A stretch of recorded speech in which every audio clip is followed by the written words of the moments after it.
To me, the beautiful thing about the second brain concept is that it is still my brain. I get to decide what goes in it. It's not just general information. The internet decided what goes in there, but I get to decide what goes in there, and I get to, it's RAM and ROM.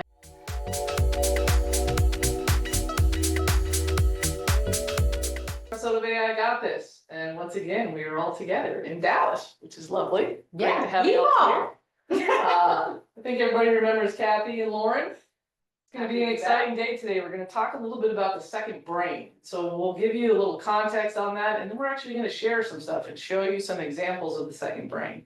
And we're going to show you today in NotebookLM because it has the largest number of tokens and context window that's available today. But you can also build second brain in ChatGPT or Copilot or probably Claude and Perplexity, whatever tool you want to build in. So when we think about second brain, as a group of people that take in a lot of information today, we have no place to put it.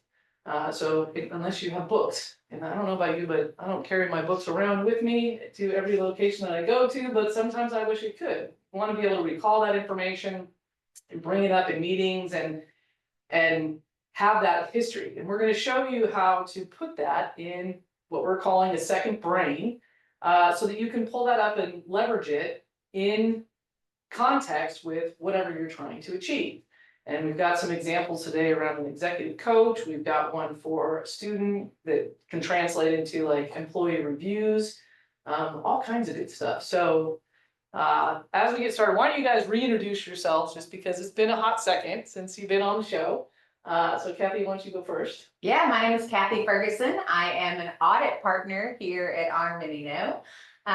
I am also a lead of the private school practice, regardless of whether that is audit, tax, or consulting work. And so I come to the table energetic about how we can help organizations with AI, because I think it really does make a big difference. Love that. Lauren?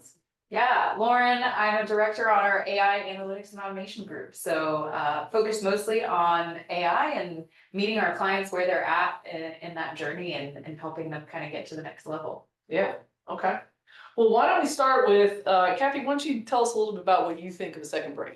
Yeah, so I'm really cool, and I read a lot of leadership books. So just so you know, I don't read a lot of fiction, but I read a lot of leadership books. I like to see what are the experts out there saying, and how can it make me better? How can it make our firm have better culture? How can it help our employees? How can it help me be a better mentor? All those kinds of things. And so the way I think about a second brain is I read a lot. I take notes. I create flashcards. I'm that cool, like really just exciting. But a lot of times what I realize is do I go back and reread that book every few years? Do I not? Do I take that information? What do I do with that information to synthesize it so that I can consistently use it again? And to be fair, I have probably 10 or 12 books or so that I do periodically reread so that I can keep that information top of mind. To me, the beautiful thing about the second brain concept is that it is still my brain. I get to decide what goes in it. It's not just general information. The internet decided what goes in there, but I get to decide what goes in there, and I get to, it's RAM and ROM memory, like, right? It's like, I get to say, here's the memory I want to hang on to right now. And this stuff I want to set over here so that I still have it. I can still access it. It is still really good information that I don't have to go dig through all of my notes. I do carry all my books here, but I would have to dig through my notes that I've taken on them, and now I don't. So that's how I think about it. I love that. Lauren, how do you think about it? Yeah, for a lot of organizations, something that we hear time and time again is that issue of tribal knowledge. Those are like a nasty pairing of words together. And so I think this starts to eliminate that, right? I'm thinking about like our M&D clients, right? That are like, oh, well, we have to keep this person for as long as we possibly can before they retire, because they're the only person who knows what to do with that machine when it breaks down, right? And it's like, okay, well, have that person start to write up a document, but in the meantime, take the instruction and maintenance manual for that machine and start to build that knowledge base or that second brain for what to do, you know, when that person retires, and kind of reduce that single threaded nature. So I think it's an opportunity to start to transition away naturally from like retirement, from things that should be exciting rather than scary, right? Yeah. And reduce the tribal knowledge like within your organization. I love that as a concept. I think the other thing that's super interesting about this is you just heard two sort of different examples, and we're going to show you some, but when we think about context over a period of time, right, and reading is hard for people. So if you got a new employee that was going to take over that M&D position of the person that was retiring in that example, you're going to expect them to read the book that's maybe 10 or 15 years old on how to maintain that machine. Probably they're not going to do that. And even if they do, they're not going to retain all of it. But if it's available for them to talk to in natural language, that becomes a different thing that we feel much more comfortable doing and are more likely to do in those scenarios. And if you also think about the way that people ask questions, right? So if I've read a book and maybe I didn't understand something, or I want to have follow-up questions on it, am I gonna go ask Kathy those questions, or am I gonna feel more comfortable asking Some dumb questions. to the notebook who's not judging me? And maybe it's judging me, I don't know, but but I think that's a good way to think about it. Well, let's dive in, let's look at one. You wanna take a look at one? I will. Let me pull that up really quickly. Kathy's gonna be our demo guru today, so. I've not been called a guru very often, so that is kind of cool. Okay, so here you go. I'm going to share my screen, and I'll just show you a few examples of way that we can see the second brain used. So here's an example that is just our handbook. So this is exactly what you were talking about, where I've got the handbook that's already set in here. I've got a second brain built around that. And all I have in there is that it's a very basic example. I can come in here and say, what is our PTO policy? And to be fair, I use this often. I've used this where people argue with me and say, oh, no, you're allowed to, or this is in our handbook, or it's not. And so it brings it up and can show me exactly where that information is in our policy. I can access it very, very quickly. Really quickly, just as a tour guide, if you're using NotebookLM, and not all of them are the same way, is you have got 3 different sections: your input, your discussion, and then your output window, and they move across your screen in that way. So really cool kind of way to be able to access information very quickly, get answers, and find it directly in that particular resource. And that book, just so we're clear, that handbook is over 200 pages long. I try not to say this on recording, but I'm gonna do it today. I've been here for almost 13 years, and I can tell you that I've never read the whole thing cover to cover. So this is a really nice way to get information, and like you said, answer questions, and now share this. You can share this with your whole organization, so that the population can start interacting with this and asking questions. And you can add other things, right? Like your how-to manuals in here with your policy. So how do I do my direct deposit? How do I do all of the things that I would say your HR department gets beat down with every single day, and they love to help people. HR people always, that's the nature. They enjoy helping people. But do they enjoy helping people to the point that they have to do all their work at night? Probably not. Would they rather answer the questions that are unique and that they need attention, or do they want to answer the direct deposit question and how do I update that 12 times a week? Right, exactly. Okay, next, leadership coach. This is the exciting one. This one is the one I love. It's got things from Patrick Lencioni. It's got things from the Table Group. It's got things from the Art of the Possible. It's got Rising Strong. It's got Brene Brown. It's got all of the people that I think are really, really smart. And I would love to have one-on-one time sometime to ask them questions. I'm going to tell you, Carmel, the way I use this is literally as a, executive coach over here. And I can type problems in here. I can type happy things in there. I can say, I am so proud of Lauren's work around AI. How should I show that? And it will give me some advice. Yeah. Really quickly. And I don't have to spell it right, which is lovely. But it will come in here and give me really practical advice.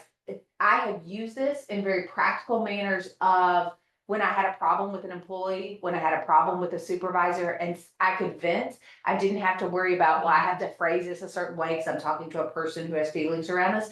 I could say it however I wanted to. And interestingly, I have had other people since say, can I get access to that? Can I get access to that? And they began using it and really found it to be very helpful in being able to navigate hard situations and felt they've got Brene Brown on their shoulder. Yeah, I have used this actually, in when I'm creating team building activities and looking at collaboration and how to get the teams to executive teams even to collaborate, in a more professional and productive way. Mhm. And it's been super empowering, and it's been great because it gives you, it's like carrying around a stack of books. Yes. Like, you're never gonna go to a meeting with all these books, right? And yes, we read them, and I read all of them as well. I couldn't quote something from them right now if you gave me money, right? Mhm. So, yeah, I think that's And great. of course, because we're live demoing, it took a second. It usually doesn't take quite that long.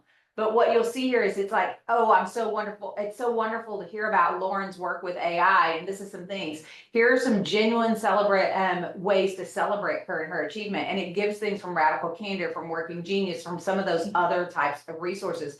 But the best thing is I can come in here and find exactly that resource and where it says it. The other thing that's really cool about this, Carmel, is when you do like a mind map and you say, oh, I know there's some books in there. What kind of books? Oh, well, there's books about radical candor. I remember radical candor. What was that? There were quadrants in that. What were the 4 quadrants again? Right. Oh, ruinous empathy was one of those quadrants. I think I'm bad about that. And what you'll see is here in this window, it's narrowing it down to now bringing the information about ruinous empathy in that quadrant. So it brings to mind very, very quickly information, to your point, at a fingertip. Yeah, yeah.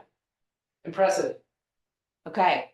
So here's a few other examples and a few things that it does. And this is specific to NotebookLM as far as the mind map. And you can also build a podcast. Yeah. You can do other exciting things. But the second brain concept that, as you said, translates to ChatGPT, to Copilot, some of those other types of things. Here's an example where I took Working Genius as a personality profile. I took a lot of people on my team and I loaded, with their permission, their information in there. Now I can come in there and ask it, hey, who should I pair together? Hey, this person and this person are not getting along about this thing. Do you know why? And it's very specific to their personality, not just general. Here's another couple, I think examples are great and they give you a lot, right? The second grade example. Can you imagine when a second grade teacher, do you know what happens when they walk into a school for whenever somebody calls and says, hey, my kid was sick last night, so I need a substitute tomorrow? They hand them a book and that substitute turns on the TV. I'm just kidding. Not all schools, they do that. But kind of. And this has all the notes. It's got a note from the teacher in it. I can ask what's happening in that curriculum because the teacher keeps all of her curriculum live and in here. And this is where you were talking about, this translates to other types of businesses as well. Yeah. But right then and there, they know if I come in tomorrow, what is it that they're working on? How do I do that? It'll even come in and say, if I was out sick today, create a plan. And I don't have to give it a whole lot.